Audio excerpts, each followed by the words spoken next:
English premier লিগে একটা মারাত্মক ট্রফি আছে ভাই, নাম ম্যানেজার অব দ্য মান্থ। দেখতে চকচকে, ওজনে ভারী, আর সম্মান তো আসমান ছোঁয়া। যে কোনো কোচ এই পুরস্কার হাতে পেলে দাঁত কেলিয়ে ক্যামেরার সামনে পোজ দেন আর ভাবেন, আহা, আমার মতো মাস্টারমাইন্ড দুনিয়াতে আর কে আছে। কিন্তু ভাই রে ভাই, গত সিজনে এই ট্রফিটা যে আসলে একটা অভিশপ্ত জাদুর চেরাক ছিল, তা কি আপনারা খেয়াল করছেন? লিগের প্রথম 4 মাসে যে 4জন ওস্তাদ কোচ এই পুরস্কার বগল দাবা করেছিলেন, তার আজ কেউই আর সেই ক্লাবের ডাগআউটে বসে চুইংগাম চিবানোর সুযোগ পাচ্ছেন না। হ্যাঁ, ঠিক শুনেছেন বস। 4জনই আজ ডিরেক্ট কিক আউট বা ক্লাব ছাড়া। একেই বলে আজ যে রাজা কাল সে ফকির। সিনেমাটা শুরু হয়েছিল গত সিজনের আগস্ট মাসে। লিভারপুল ডাগআউটে এসে আর্নে স্লট তো রীতিমতো আগুন জ্বালিয়ে দিলেন। ক্লপের অভাব বুঝতে দিলেন না। ব্যাস, ফুটবল পণ্ডিতরা খুশি হয়ে ওনার হাতে ধরিয়ে দিলেন আগস্ট মাসের manager of the month trophy. Slot ভাই তখন খুশিতে গদগদ। কিন্তু তিনি কি জানতেন এই ট্রফিটা আসলে একটা বিদায় সংকেত? সিজন শেষ হতে না হতেই আর্নে স্লটের লিভারপুল অধ্যায় এখন অতীত। এরপর আসুন সেপ্টেম্বর মাসে ক্রিস্টাল প্যালেসের অলিভার গ্লাসনার সাহেব তো সেপ্টেম্বর মাসে এমন এক ট্যাকটিক্স দেখালেন যে বড় বড় জায়ান্টরা ওনার পায়ে এসে সালাম ঠেকা শুরু করলো। লিগ কর্তৃপক্ষ দেরি না করে সেপ্টেম্বর মাসে সেরা কোচের মেডেলটা ওনার গলায় ঝুলিয়ে দিল।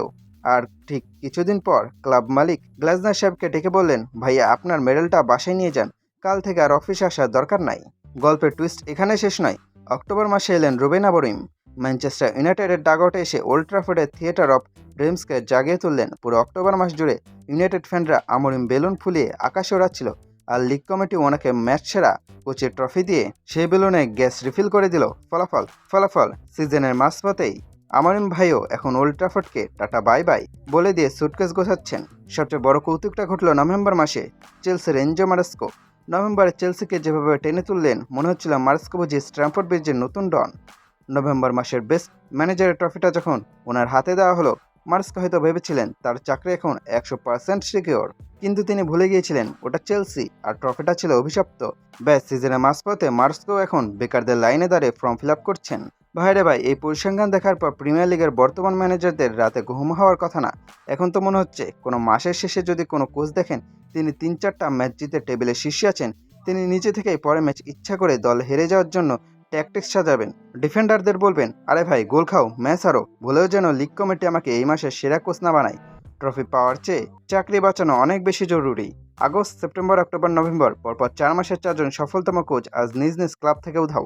ফুটবল দুনিয়ায় কত রকমের অভিশাপের কথা আমরা শুনেছি, কিন্তু manager of the month trophy যে এভাবে কোচদের ক্যারিয়ারে জমদূত হয়ে দাঁড়াবে তা কে জানতো।